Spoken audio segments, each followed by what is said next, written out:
let's just jump right in. Our new president's relationship with the media shows no sign of improving. Here are the latest accusations against them. Take a look. You've seen what happened in Paris and Nice. All over Europe, it's happening. It's gotten to a point where it's not even being reported. And in many cases, the very, very dishonest press doesn't want to report it. They have their reasons, and you understand that. You know what's funny about this?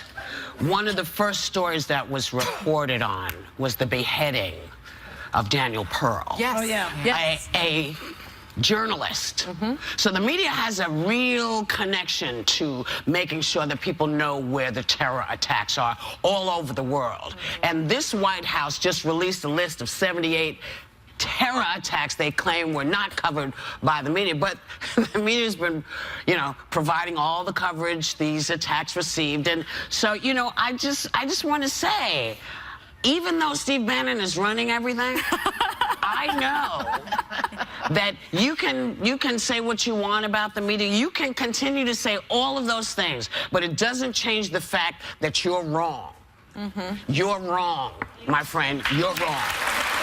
One interesting thing is, as he listed off all the things that were not reported, instantly every detail of each one started to replay because I'd heard so much coverage in a 24/7 news cycle. But I find the timing of this interesting. On a day when the court's deciding about a ban, that his whole ban is based in fear on terrorism, we are getting a highlight reel of every terrorist attack. Every network is defending themselves, saying, what about we did this much coverage, this many people died, this, what better soundtrack to push through something that really, you have to use fear when it comes to what it's trying to get.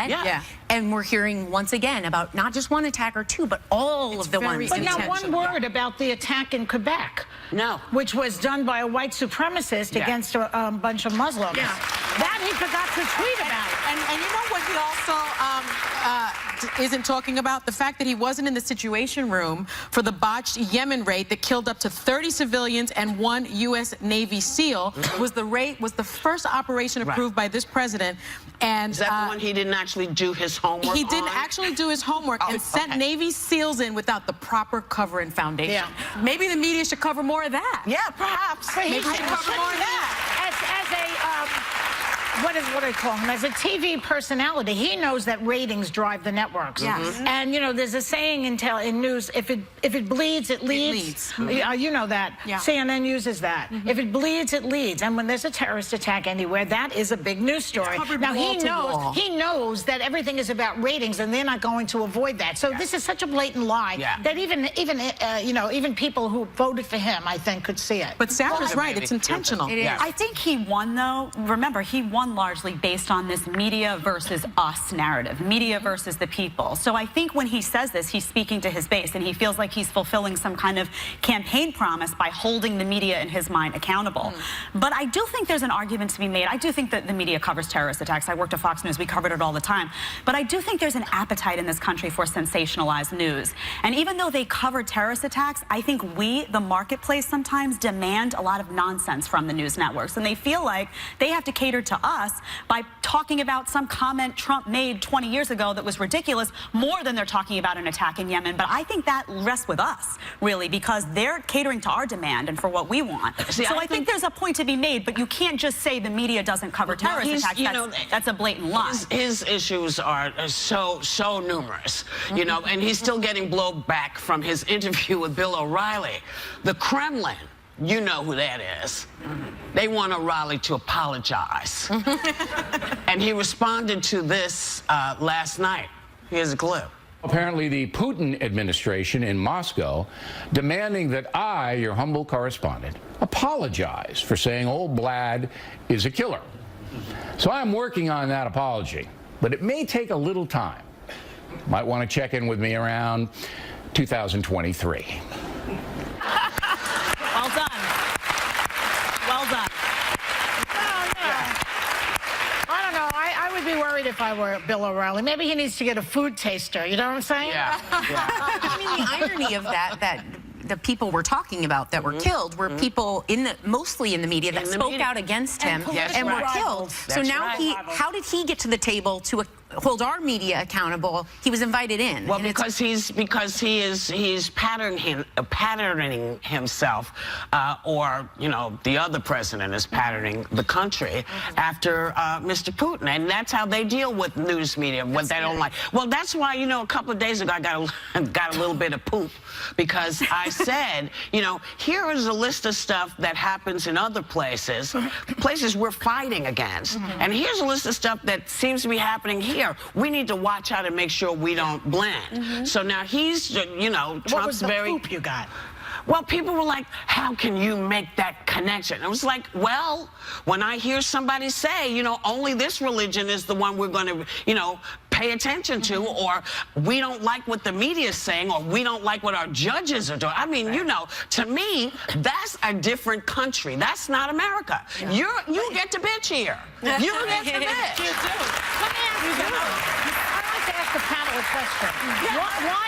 Why do you think he keeps stirring up about terrorism all over? And he keeps stirring it up like he's almost like he wants it he wants it. Let me ask you something. Because if you keep saying we're going to have a terrorist attack, we're going to have a terrorist attack, is that because he wants to put like some kind of clamps on civil liberties and have martial law in this country so that he can run the dictatorship that he and Bannon want to run? I don't think so. I don't think so. It's fear-based.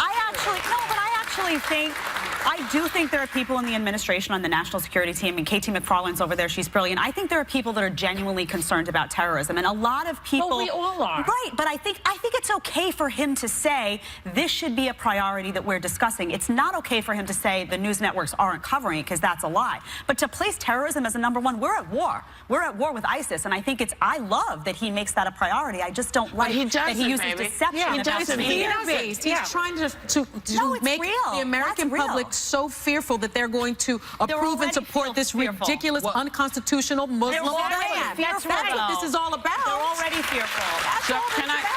So let me say this. Nobody was happy with any of the deals that Obama made.